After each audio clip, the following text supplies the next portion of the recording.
3, on vous demande de compléter les 3 propriétés fondamentales. Donc pour tout réel x, qu'est-ce qu'on peut dire d'un cosinus? Donc un cosinus, peu importe où on se situe, ça va représenter l'abscisse sur le cercle trigonométrique. Donc on constate bien que l'abscisse sur le cercle trigonométrique, l'abscisse va de -1 jusqu'à 1, parce qu'un cercle trigonométrique, c'est un cercle qui a pour rayon une unité. Donc là, on a 0, ça c'est un rayon du cercle. Donc le rayon, il faut bien une unité, donc 0, 1. Et donc par symétrie, là, -1. Donc un cosinus, ça va de -1 jusqu'à 1 compris.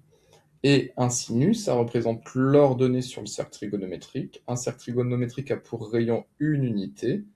Donc là, en ordonnée, on a 1.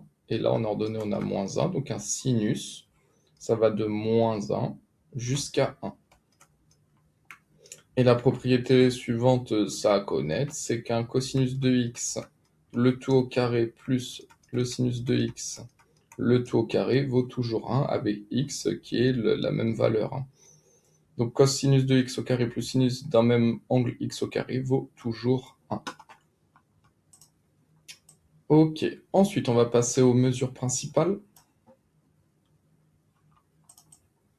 Alors on rappelle que la mesure principale d'un angle appartient à l'intervalle moins pi pi, donc lorsque vous voyez un moins devant un angle, ça veut dire qu'on tourne dans l'autre sens. Donc moins pi radian, donc c'est-à-dire qu'on tourne comme cela. Donc là on est à moins pi radian, c'est toute cette zone-là, donc de moins pi radian jusqu'à pi radian. Donc en fait on part de moins pi radian, on tourne dans le sens direct, et on arrive à pi radian.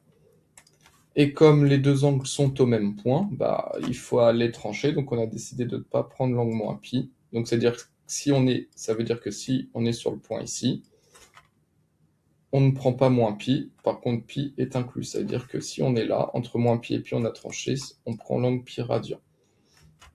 Et donc concrètement, la mesure principale d'un angle, ça représente le chemin le plus court pour rejoindre le point. Donc on y va, donc quelle est la mesure principale de l'angle 9pi sur 4 radians? Donc on y va, donc 9pi sur 4, c'est 9pi sur 4, c'est 9 fois pi sur 4. Donc on va faire pi sur 4 plus pi sur 4 plus pi sur 4, 9 fois. Donc on part d'ici. Donc on y va, donc on part de là. Donc pi sur 4 radians plus pi sur 4, donc 2pi sur 4, 3pi sur 4, 4pi sur 4, 5pi sur 4, 6pi sur 4, 7pi sur 4, 8pi sur 4 radians. Et on rajoute 45 degrés, on arrive là, donc 9pi sur 4 radians. Et donc, quelle est sa mesure principale? Ça veut dire que quand on part du point de départ ici, quel est le trajet le plus court pour arriver à 9pi sur 4?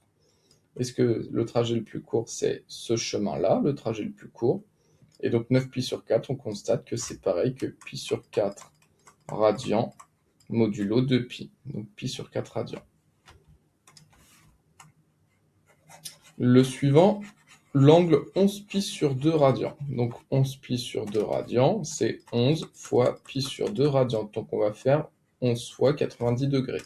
Donc on y va, donc pi sur 2 radians, plus ici 2pi sur 2 radians, ce qui donne pi radian, 3pi sur 2 radians, 4pi sur 2 radians de pi, 5pi sur 2 radians, 6pi sur 2, 7pi sur 2, 8pi sur 2, 9pi sur 2, 10pi sur 2, 11pi sur 2. Donc on arrive ici. 11pi sur 2, c'est là.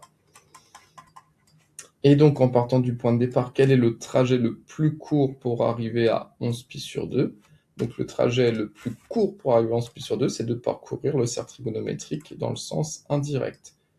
Et donc en radians, c'est ça le trajet le plus court. Donc en radians, vu qu'on tourne dans le sens indirect, ça va donc être moins 90 degrés, donc moins pi sur 2 radians. Moins pi sur 2 radians. On poursuit avec l'angle de 7pi sur 6 radians. Donc pi sur 6, c'est 30 degrés. Donc pi sur 6, 2pi sur 6, 3pi sur 6, 4pi sur 6, 5pi sur 6. 6pi sur 6, ça donne là. Et 7pi sur 6, on est là. Donc c'est là, 7pi sur 6. Et là, on demande quelle est sa mesure principale, c'est-à-dire quel est, si vous voulez, le trajet le plus court pour arriver à 7pi sur 6 radians. Est-ce que c'est ça le trajet le plus court? Non. Le chemin le plus court pour arriver à 7pi sur 6, c'est de tourner dans le sens indirect. Et donc ça va être de faire l'angle de moins, et on va compter. Donc ça va être moins pi sur 6, moins 30 degrés, moins 2 pi sur 6, moins 3 pi sur 6, moins 4 pi sur 6. Et là, on est donc à moins 5 pi sur 6 radians. Donc la mesure principale, c'est moins 5 pi sur 6 radians. Et question 5. Que vaut environ 1 radian en degrés? Alors, on sait d'après le cours que pi radian, vous savez que c'est égal à 180 degrés.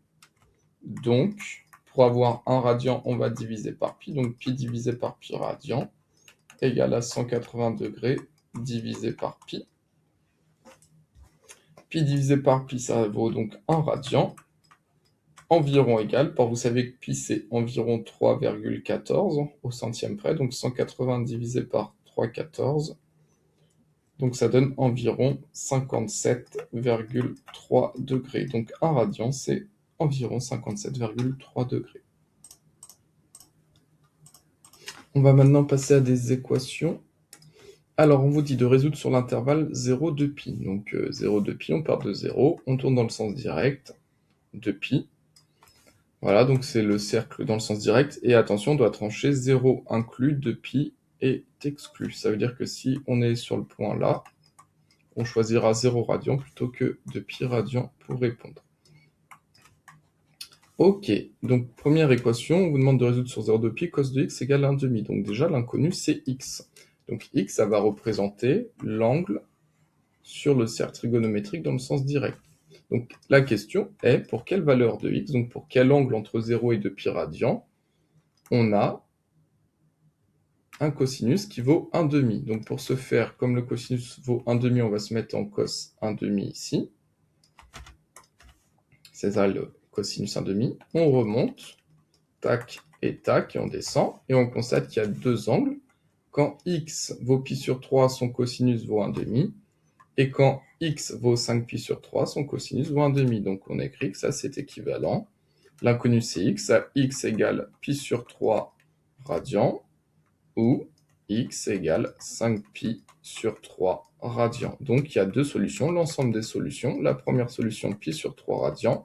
La deuxième solution, 5 pi sur 3 radians. Petit b, on veut que le sinus de l'angle x soit égal à moins racine de 2 sur 2. Donc on va se mettre en sinus. Sinus, c'est l'ordonnée. Moins racine de 2 sur 2, on est là en sinus.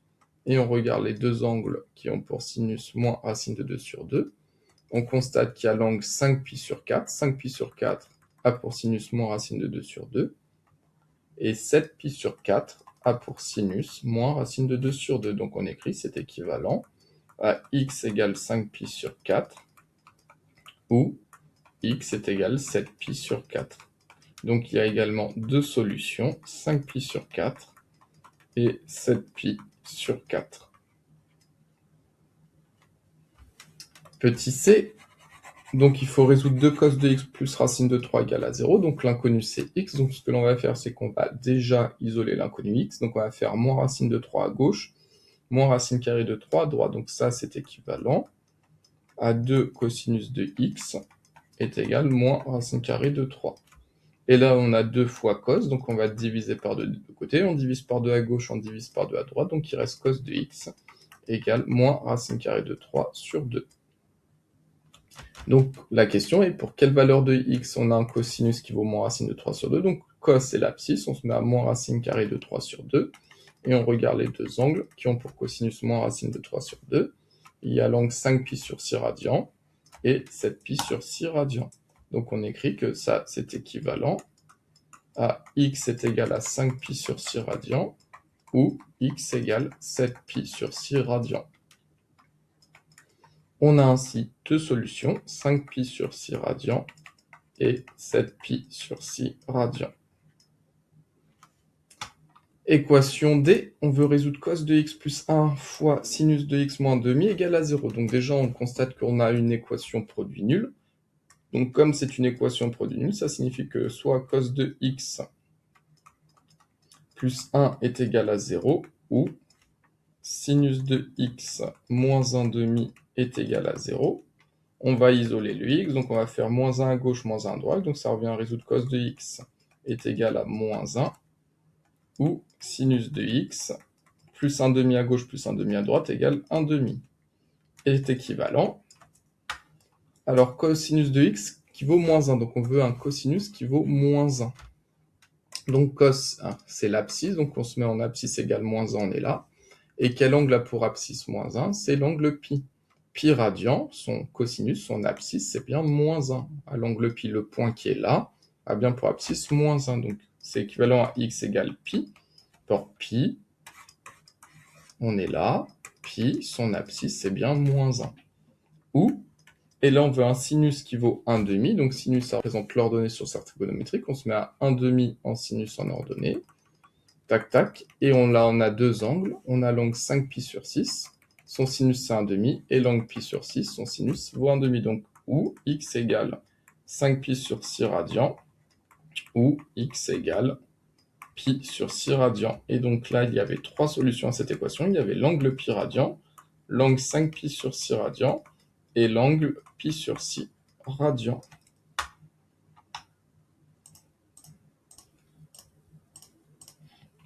Question 7. Cette fois-ci, il faut faire attention, on vous demande de résoudre sur l'intervalle moins pi pi. Donc vous vous souvenez, moins pi exclu jusqu'à pi inclus, donc moins pi. On part de là, moins pi, c'est quand on tourne dans le sens indirect. Donc là, on a moins pi radian.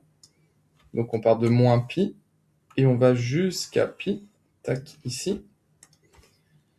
Et donc ça représente la mesure principale. Donc quand vous voyez moins pi pi, c'est la mesure principale. Ça veut dire qu'en partant de l'origine, quel est le chemin le plus court pour rejoindre le point sur le cercle trigonométrique? Alors, on y va tranquillement. La première équation, cos de x égale racine carrée de 3 sur 2. Donc déjà, on cherche l'angle x qui a pour cosinus racine de 3 sur 2. Cos, ça représente l'abscisse sur le cercle trigonométrique. Donc on se met à racine de 3 sur 2 ici.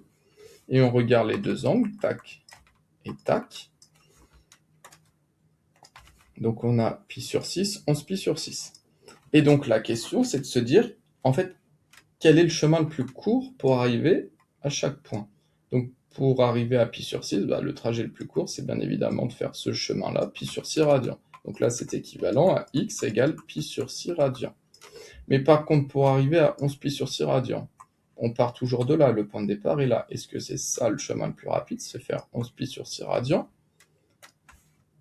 Non.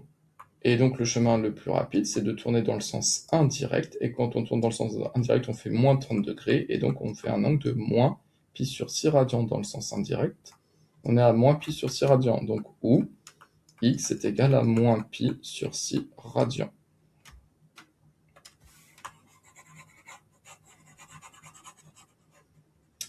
Et on veut ensuite sinus de x qui vaut moins 1 demi. Donc moins 1 demi, on est en sinus ici. On regarde les deux angles. Tac, 7 pi sur 6, 11 pi sur 6. Et là, on se dit, est-ce que c'est le chemin le plus court? Donc pour arriver à 11 pi sur 6, on l'a vu que le chemin le plus court, c'est de tourner dans le sens indirect. Donc c'est de faire moins pi sur 6 radians. Donc ça, c'est équivalent à x égale moins pi sur 6 radians. Et pour 7 pi sur 6, est-ce que c'est cela le chemin le plus court? La réponse, une fois de plus, non. Le chemin le plus court, c'est de tourner également dans le sens indirect. Et donc dans le sens indirect, on fait moins pi sur 6 radians, moins 2 pi sur 6 radians, moins 3 pi sur 6 radians, moins 4 pi sur 6 radians. Et là, on est à donc moins 5 pi sur 6 radians. Donc c'est équivalent à x égale pi sur 2 radians, ou x égale moins 5 pi sur 6 radians. Donc là, dans le premier cas, il y avait les deux solutions, qui sont pi sur 6 radians, moins pi sur 6 radians. Et là, il y a deux solutions qui étaient moins pi sur 6 radians et moins 5 pi sur 6 radians. Voilà pour la correction de la question 7. Et question numéro 8. Donc cette fois-ci, on vous demande de résoudre dans l'ensemble des nombres réels.